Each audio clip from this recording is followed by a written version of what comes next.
Hello, good morning class 7th। आज हम आपका करेंगे पार्ट 12 लहरों के गीत। भूमिका में देखिए, ये विदेशी कहानी है जिसमें एक बाज द्वारा मौत के विरुद्ध किए गए संघर्ष को दर्शाया गया है। साथ ही ये बताया गया है कि आज़ादी का क्या महत्व होता है। देखिए, ये एक विदेशी कहानी मतलब बाहर की देश की कहानी है जिसे हिंदी में ट्रांसलेट किया गया है और इसमें बताया गया है कि एक बाज अपने मौत से कैसे संघर्ष करता है और साथ ये भी बताया गया है कि एक जो हमारी आज़ादी है उसका हमारी ज़िंदगी में क्या महत्व है, क्या इम्पोर्टेंस है।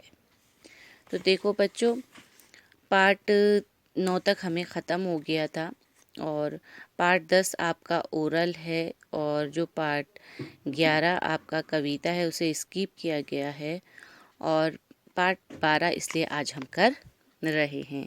उम्मीद करती हूँ आप लोगों ने अपने पार्ट 9 तक के जो आपका T2 का सिलेबस है वहाँ तक आप लोगों ने सब क्वेश्चन आंसर कंप्लीट कर लिए होंगे।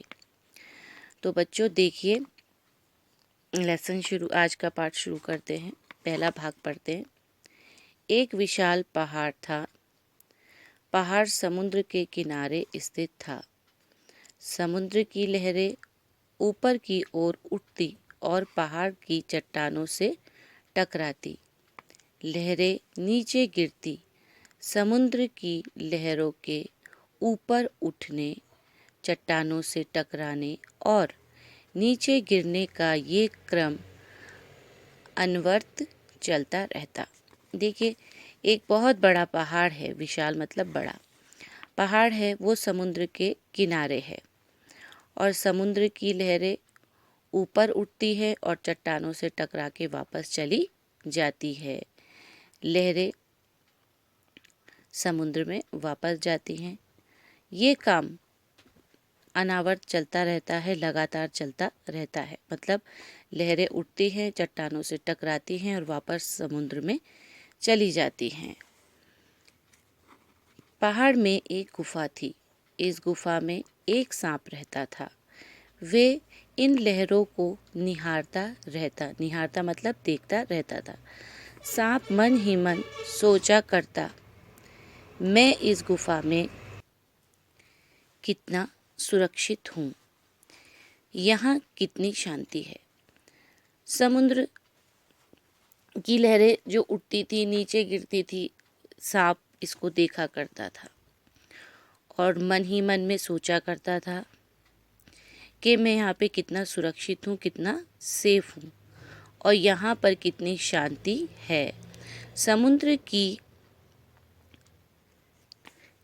लहरों की गर्जना से दूर गुफा के अंदर सांप दुबका बैठा रहता। समुद्र की आवाज़ से दूर और उसके शोर से दूर सांप अपनी गुफा में ही दुबका रहता था। गुफा ही उसकी दुनिया थी और वे मन ही मन गौरवान्वित महसूस करता कि वही इस गुफा का मालिक है।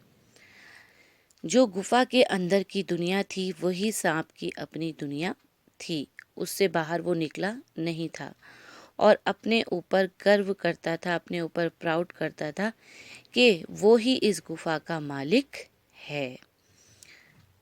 अचानक एक दिन दोपहर में एक घटना घटी। सांप ने देखा कि एक घायल बाज गुफा के द्वार पर आ गिरा था। किसी अनहोनी घटना की आशंका से सांप सहम गया। वे सरक सरक कर एक कोने में जा दुबका और सांप को एकटक देखने लगा। अब एक दिन की बात है, ऐसा हुआ कि अचानक एक घायल बाज आकर सांप की गुफा के आगे गिर गया। कुछ बुरा हुआ है सोचकर सांप डर गया और अपनी गुफा में एक तरफ सरक कर बैठ गया। फिर उसने हिम्मत करके धीरे धीरे सरक कर गुफा के द्वार तक आया और दुपक कर ही मतलब छुप कर ही वो बाज को देखने लगा। आज यहाँ तक रखेंगे पहला भाग, कल दूसरा भाग हम यहाँ से पढ़ेंगे बच्चों। तो आज आप लोग भी इसको रीडिंग करेंगे। आज आपका होमवर्क यही है, जहाँ तक मैंने पढ़ाया है आप लोग इसको यहीं तक पढ़ेंगे। तब तक घर पे रहिए, सेफ रहिए। तब तक के लिए खुदा हाफिज़।